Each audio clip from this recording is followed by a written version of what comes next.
So my name is Kim. I am a Black, sort of coming into queerness woman who, I work in communications and I'm really into social justice. I'm getting into creative writing. So I'm just trying to live this life the best that I can in this crazy world that we live in. My name is Jordan Abdur-Raouf. I'm from Rockville, Maryland.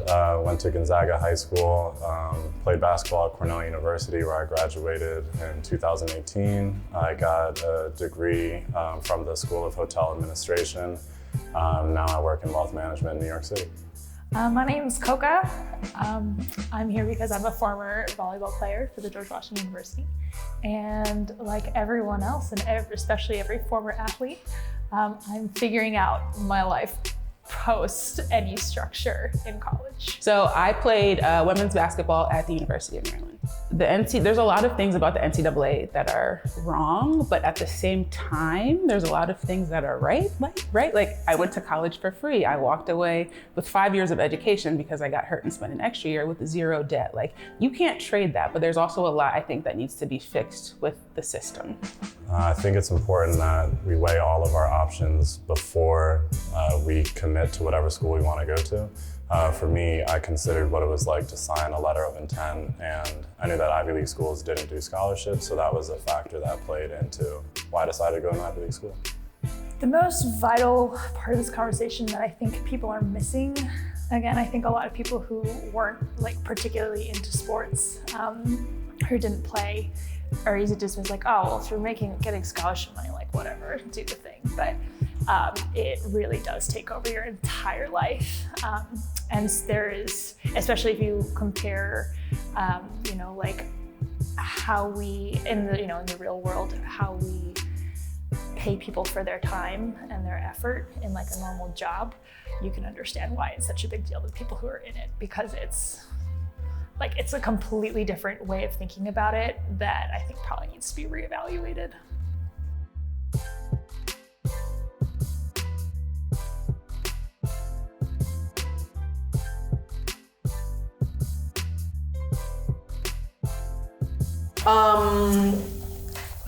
I'm glad that you reminded me of the slavery thing because I didn't forget, but I'm tired. Athletes are slaves? No. No. Wow. Oh, shit. I don't feel like anybody that is interesting. That was a complete shock that it was a unanimous no. I mean, in its definition, it's just an easy no. Like, Okay, but anything in their definition, communism is great in its definition. In action, it's a little dicey. I just feel like when you talk about slavery, you're talking about like you have nothing is yours. And now that I think about that, maybe there's not. There are similarities, but it's nowhere near slavery. Like I think it's offensive to people who were slaves to say that getting money to attend a school, or if you're not on scholarship, walking on and choosing to play at a school, you have a choice. Slaves didn't have choices. How about indentured servitude? I still say no. Why, Jay?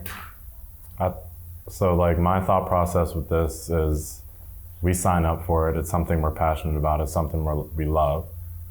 I think it's a little less fun when people's livelihoods depend on it. When your performance in like a time in your life when you don't really know what is going on, with how you perform is like affecting livelihoods. Right.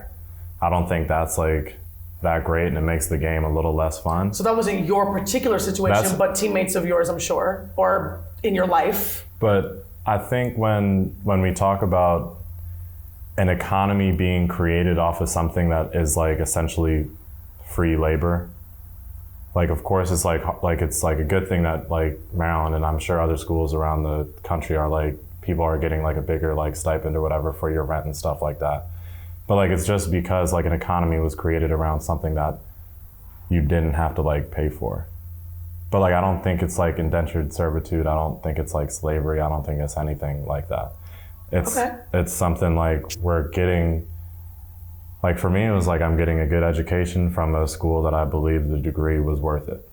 Other people it's like I need the scholarship. Other people I love the game so much I don't need a scholarship. I want to walk on here because I get to say I play for XYZ institution and it's worth it. If it's not worth it, you're But gonna you knew quit. it would take you at least 4 years to get to that point. 100%. So there's time until you get to the end of the road for it to be considered worth it. But all Which of that time, like I did think about quitting sometimes. I'm like, why am I doing this? I'm gonna get the degree anyway. But because you knew. But I in my mind, I was like, you know what? This helped me get into the school. I owe it to the school. And it made, like, when I'm at the office and I don't really want to do what I'm doing, I'm like, you know what? I could have to go run sprints right now. And life isn't that bad. Mm-hmm. Mm-hmm. So like those experiences, like it made me stronger. Mm-hmm. And that's why I think like employers like athletes, because they've been through the ringer, they've been yelled at. They have this collection of experiences that are unique to them and unique to athletes as a whole. That's why I like hanging around athletes, because we've been through this shared common experience, this grind. It's hard. So there's certainly likenesses, right? Like, Sure. I think It's the bottom line is I feel like we're all saying no because choice is involved. And I think that's really the only reason. And I don't think indentured servants had a choice. They went into it with that choice. They went into it with the choice. And which is why I said in this certain amount of time, you wouldn't have, like, you could break your time at Cornell or your school and not get to the end of the 4 years under this, guise that you're playing this sport, and maybe your experience would have been different.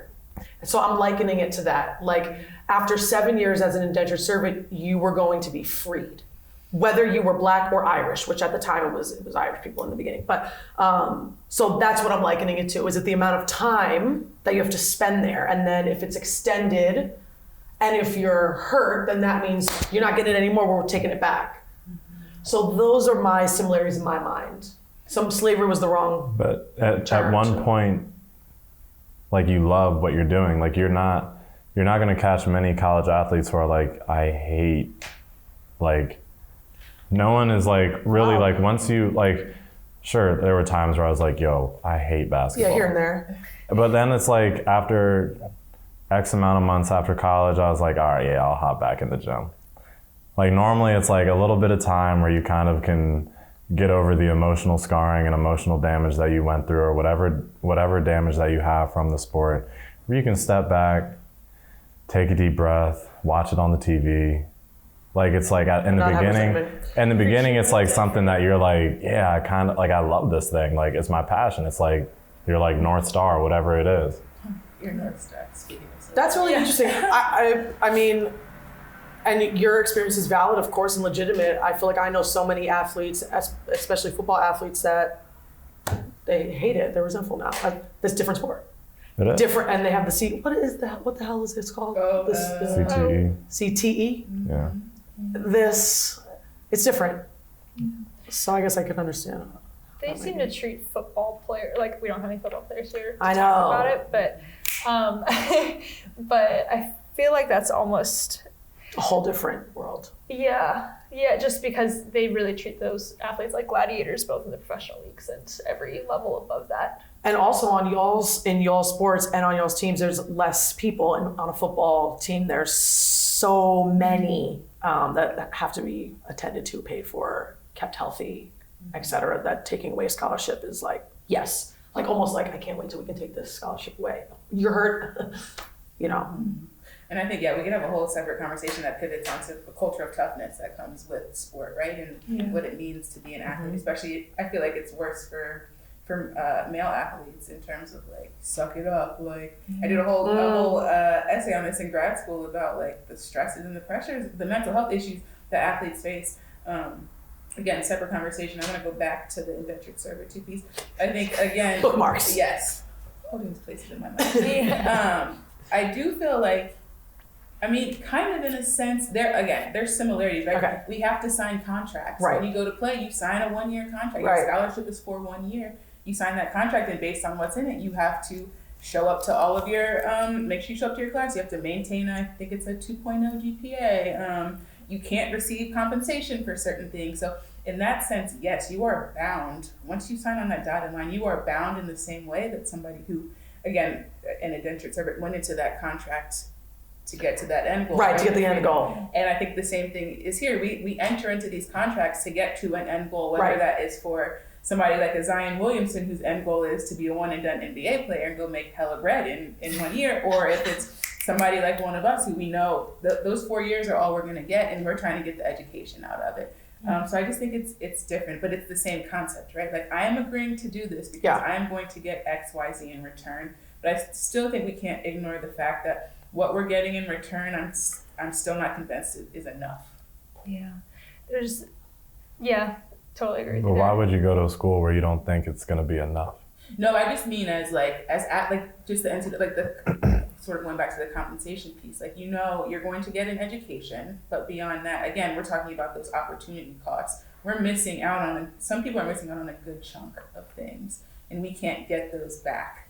And so how can the NCAA make it so that it is still worth our while to be there? Yeah, when you're missing classes more than here and there, that seems like a lot. Like, and is it real? Like the funneling of putting students in the bigger D1 schools in like easier. That shit happens. You know, right? Like no shade to a family science major, but you know how many athletes just get pushed into family science because it's considered an easy and manageable major, right? Or communications. I'm a communications major now, and I love it, but there are people who got pushed into that because it was the easy thing to do. You know, you're going to maintain your GPA, and you know you're going to get a degree. Yeah, that's real. Yeah, I think a lot of people. It's hard because I'm sure if we had like people from, representing more sports and whatever, there'd be a bigger cross section. Like, no, it's absolutely worth it. I feel like I got everything and more and whatever. It's, I wonder how much I haven't met anyone like that. Oh, well. To be honest, neither have I. It's just like, you want to provide the option maybe, but. Maybe that exists somewhere. Yeah. Like at my school, like there was no prestige attached to it. I think I actually got a lot of dirty looks from other students for work. Because you were an athlete in an academic school. Yeah, well, I'd wear my sweatpants to class right after practice, and when I first got to campus, I'm like, oh my god, this is like the movie, right? Yeah. And then I got there, and then I went to school in Washington D.C. Everyone I knew was going to their Capitol Hill internships after class, so they're all there in their their suits and heels and stuff, and I get this like derision. Yeah, it's like I'm trying to, bitch. Right. Got it. Yeah. So you're 18. How important can you be? Right. But that's real. Yeah. So I mean, like at least my school, prestige wasn't part of it, and I'm sure for some people, just even people who play on a big team or a big name school or whatever, who maybe even never see the court or the field, like. Even if they're walking on and still have to give up all those things, maybe it's worthwhile to them just because it's like, this is as far as, I never dreamed I could get to this. And like, even if I'm not playing, like I'm still associated with it, and that's pretty fucking rad, right? Yeah. And maybe to those people, that's enough for them, but Yeah, I think about people who go to like, on the men's side, like the Dukes, the North Carolinas, the Kansases, on the women's side, who go to UConn and know that they're going to be the last man on the bench. Probably could have been their state's basketball player of the year, like solid, excellent basketball players could have gone to any school, but for them it's not about sort of so they're getting some more out of it than just playing, right? Like they don't. It's not about them being on the court and them being it's the one almost that's an identity thing, right? And about being something that's bigger and being able to say, even if they never touch that court, somebody at UConn might walk away. There are people at UConn that walk away with 4 national championship rings, and nobody has any idea that they were even on the team.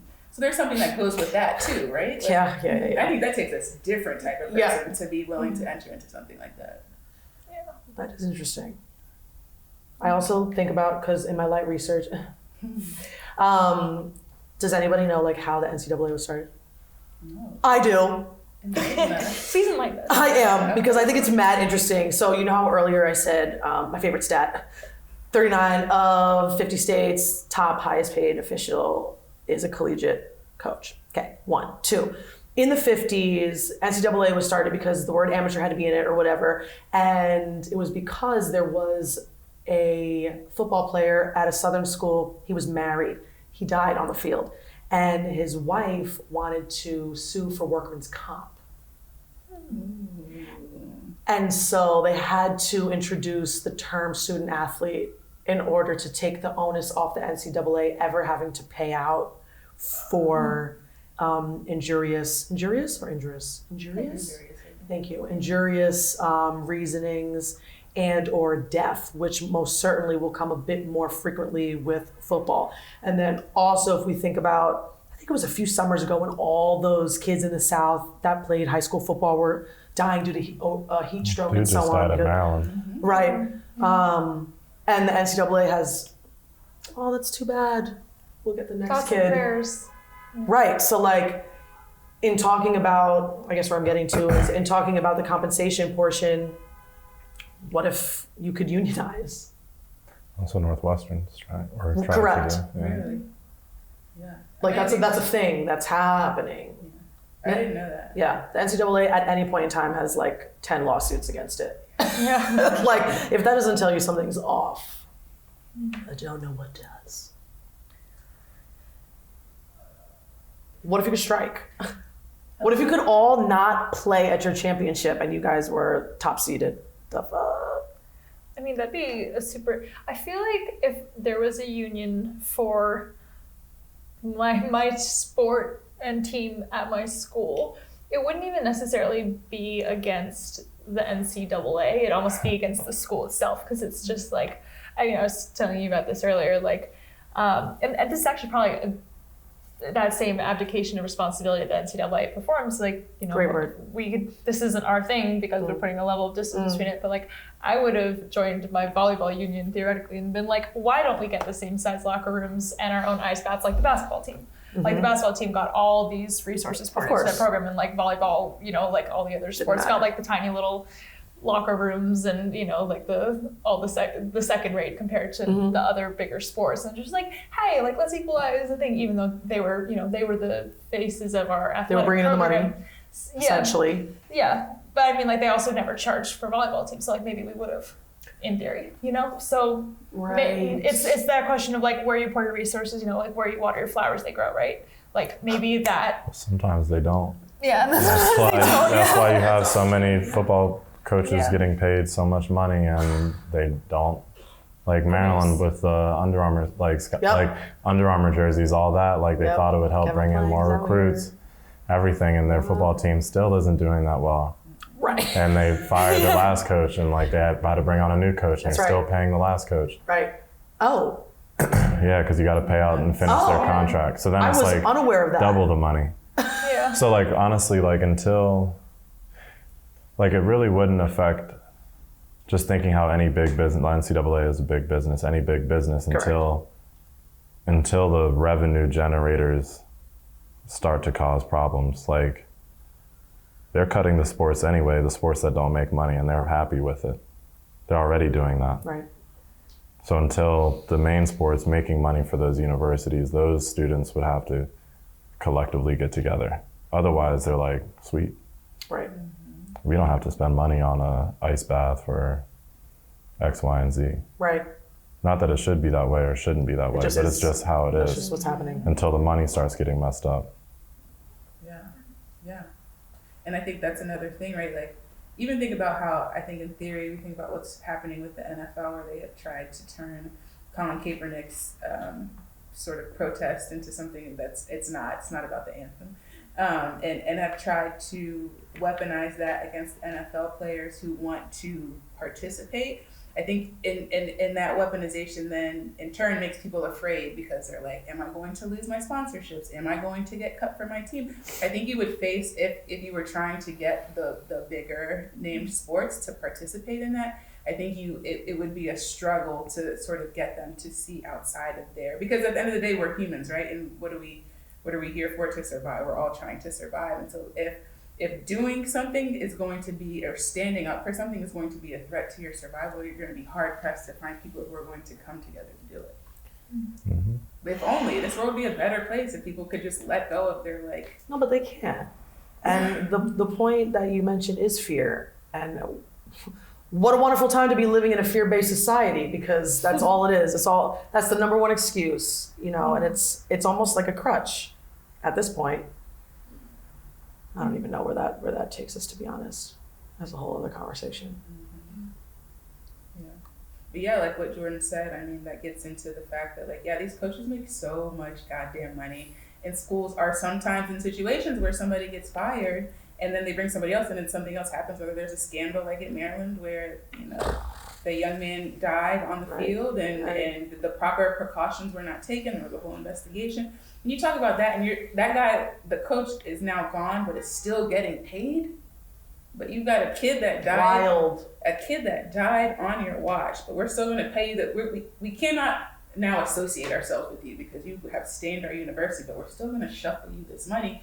Whereas when you're talking about, when we get into like NCAA transfer rules and you have people who are ready to leave institutions like Coca because it was not conducive to them, and she did not leave to transfer to another school, but if you were doing that for sport, there's a shit ton of loopholes that you have to go through in order to even transfer. They could block your transfer if they want to. That happened to a girl at Kansas State. They held on to that girl. She hated it there, didn't want to be there. They can block your transfer though? They do not have to let you out of your scholarship. It sounds a little like... That sounds a little sus. Yeah. Going back to my previous point where we just discussed semantics, but Yeah.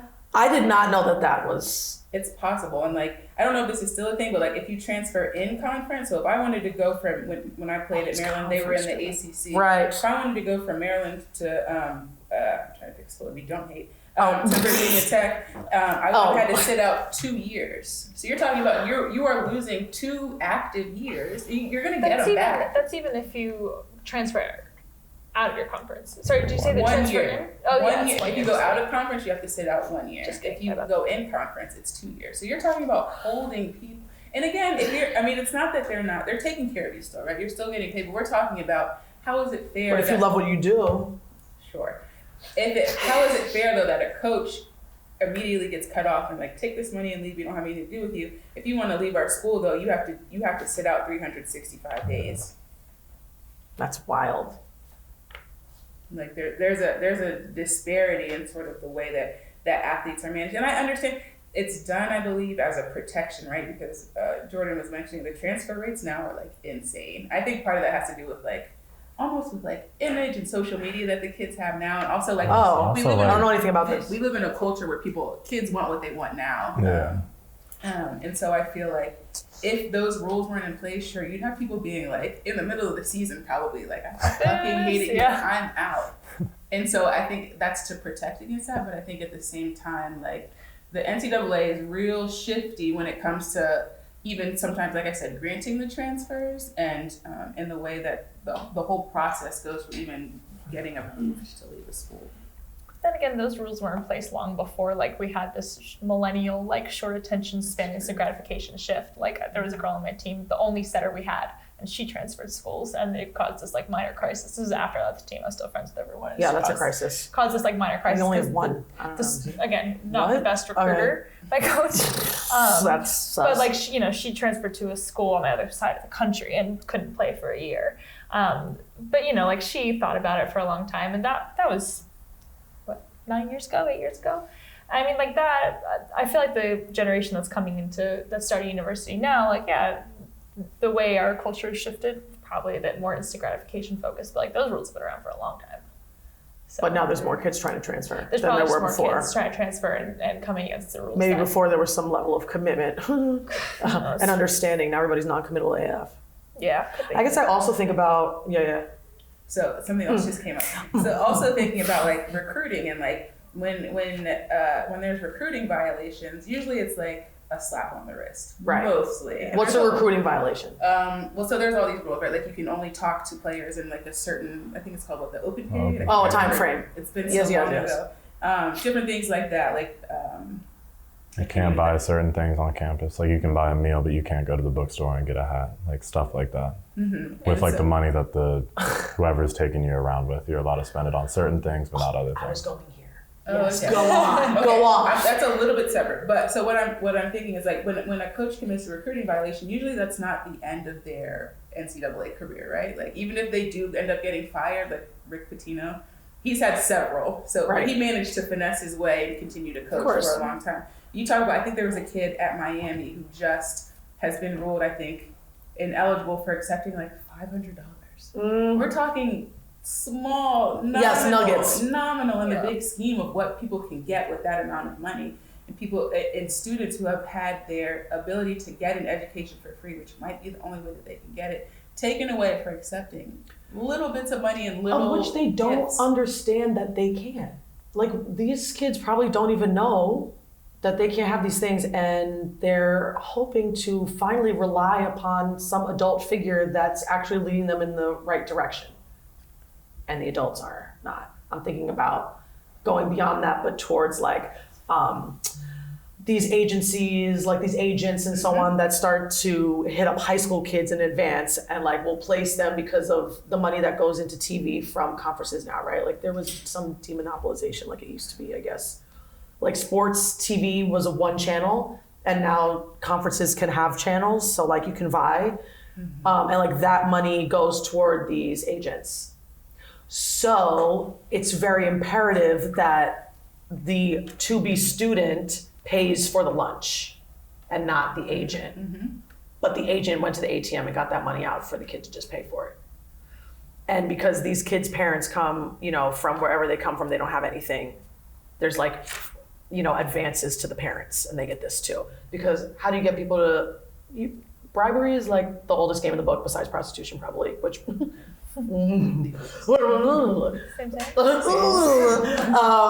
so like that was what I was thinking of when you just brought up that point.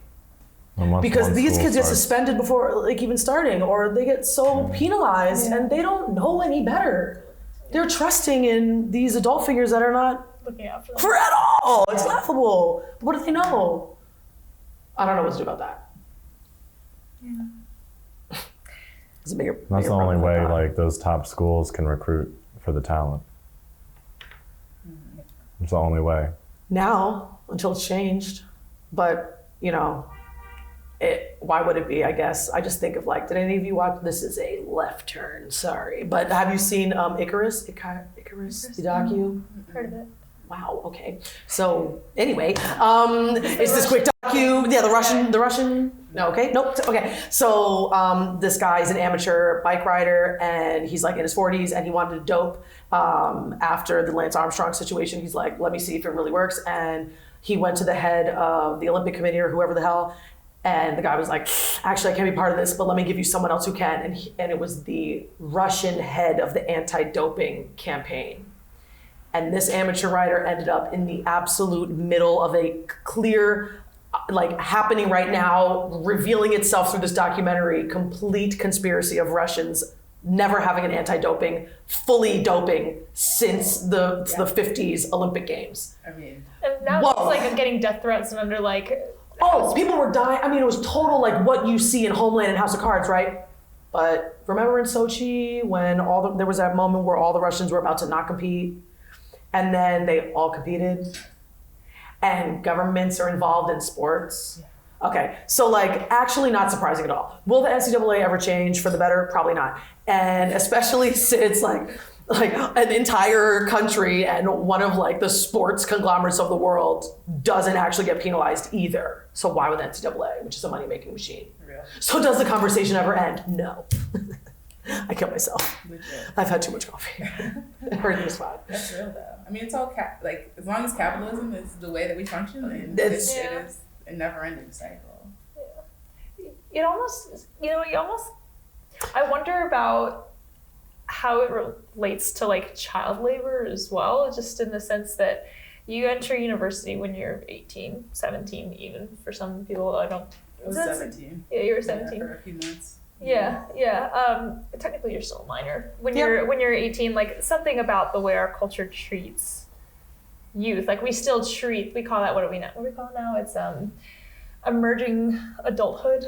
I think that that period in college and shortly after where you're like figuring out how to adult, right? Yeah. Virgin adult, right across from us. Yeah, exactly. The idea being like, oh, we never had home ec. I don't know how to cook, like whatever, like Right. just figure out all those things. And so, when you talk about young athletes getting recruited to the NCAA, like that, they're still children. They're still minors at the time. A lot of them are signing legally, like these legally binding contracts before their signature actually means anything in a legal sense. And then as an adult having to honor a contract they made that in any other situation would probably be void, which is Questionable. which is a weird thing. But then I don't know. I'm not sure exactly what I'm trying to get at with that, but when you think of like all of the work that they had to put in to get to a level of achievement in your sport, to be recruited. Right. You're like the best of the best. Yeah. I mean, you know, at that, most of us, like I definitely came in because I just loved it. I just loved the sport, and I did spend all my time doing it, all my free time. I wanted to do it. But there's also, you know, some of those like freak kids who just show natural aptitude for it, and then they get groomed. And whether they, you know, like I'm sure we all were selected by coaches and mentors and whatever. It's like, oh, this kid's gonna be good. Like, let's give them some more attention, I guess. But then like when you think about the kids who, you know, like those 9-year-olds in Texas who are getting recruited for football already because they're already big and stuff, and they're like, oh, this kid's gonna be huge and really strong or whatever. Like, that's a really weird and exploitative gymnastics. thing, if you think about it. Gymnasts. You got to start at like, you know, friggin' 2.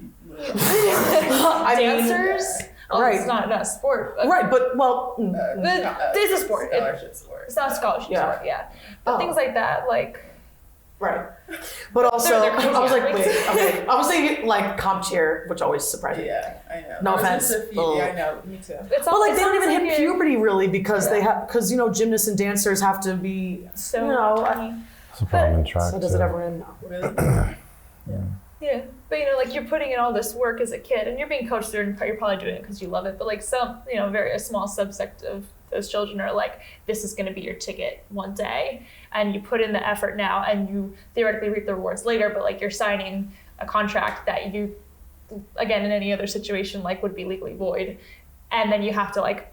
Then it feels like if that kid grows up and isn't into it anymore, like that kind of feels like indentured servitude because that kid's been groomed his entire life to do this thing. A lot of that has to do with the parents, though. Yeah. There's always those crazy parents. Like, correct. And sometimes it works out, sometimes it doesn't. Yeah, I guess just more adults who should have been looking out for you who shouldn't. I mean, I think that's a small group, but you know, I mean, like it does. It's not a really small group. Oh, never mind that. Crazy parents that like. Oh yeah. Because the parents are viewing their kids as a ticket to out of whatever situation that they're in. Or and living in such a society where athleticism is the top of the top. Imagine becoming instantly famous, like I don't fucking know, LeBron, Kobe. Well, blah blah blah. Shabazz Muhammad, like his dad is like, he named all their kids like very like catchy names. Really? So they're more marketable. That's wild. Or not. It's At just least, honestly sounds very I'm pretty American. sure, but yeah. To me. That sounds like a very American. He went to UCLA and then was on the Timberwolves for a little bit. Okay, he was like a #1 high school recruit. Yeah. But fact check me on that. We don't have a producer doing that yet, but when we do, we'll be able to have that instantaneous Joe Rogan-esque fact checking one day. But I think I like what you were saying, Coca, because like, yes, these are kids, right? And to me, what's frustrating about the NCAA, again, getting back to like when there's penalizations for things that you have inappropriately accepted, if you have violated an NCAA rule, at the end of the day, I think there's a lack of understanding that you are dealing with people whose brains are still forming, who are still figuring out what is right and wrong and up and down in this world. So the fact that the NCAA treats student athletes as if we are these fully formed human beings who should know better about every little rule in that book, it's unreasonable and it's unrealistic. And it becomes unfair. Especially because the rest of our society infantilizes us through that whole process. And, you know, and it's a whole different thing. Correct. But, you know, they take all these decisions out of your hands. Like, I had to go to study hall. I didn't want to go to study hall. I had to go 6 hours a week and sit in a basement and, like, ignore the one tutor. Like, there's, like, all these rules that we had to follow. Like, my time wasn't my own. I couldn't go to parties or anything while I was a student athlete. And it's just like, but I'm technically an adult. Right. I'm not even getting paid to do this. And I'm still following. Why am I still following this rule? I left. You know, but not everyone has that option. So should it be student and athlete? Like separate? As in, you choose one. I feel like. Well, why can't you be a student athlete with better compensation? Why is that off the Why table? can't you be a student athlete with more time to be in the classroom and not have to be on the road? Not be on the road? Yeah. Well, that takes away from the athletic competition that's making the money. Right. So could it be separate? I say no only because, like we talked about, there's such a small percentage of people who go from being student athlete to professional. Like, there's only so much space for professional athletes, right? And so You think about the number of student athletes there are, it's insane. Who knows? And so to have a separate track for people, I think would be setting a lot of kids who have a false sense of their skills and abilities up for failure. I can't tell you how many, I think, again, more common for male athletes because they're the ones who have professional associations that actually make the money. But how many, of my football player friends or basketball player friends were thinking that this was a pit stop? Every hobby. Right. Everybody thinks they're going football pro. for sure. And it's a terrible thing to get tricked into that line of thinking. And so again, I think by setting that track up, and also probably too, getting back to parents, you also probably have parents pushing their kids into that athlete track because they're hoping that something turns out from it. Right. When you get a person who, like Jordan, who decided that, like, I'm going to, instead of picking a scholarship school, I'm going to the school to get the best education I can because that is, for me, what's going to increase my earning power over time. So I think separating them just doesn't make sense. And you're going to be left with basically being incapable to function in this world. I feel like a bachelor's degree now is like a damn high school diploma. Correct. Having a bachelor's I feel behind. A much more expensive high school diploma. Correct. And it doesn't differentiate you when you're in the field unless it's in some super niche thing. And so, again, I think it just comes down to like, what is going to make you money? Is athletics really going to make the majority of people who are playing their money? No. Thank you guys for staying with us on this episode regarding the NCAA. If it's a racket, it may or may not be. I think it is, but who am I? We want you to stay tuned next week for Dating Millennials. Just gonna leave it there because it's a doozy. As always, we want to hear from you in the comments below. Make sure to like, subscribe, and follow YouTube, Instagram, Facebook, and we're gonna see you next week.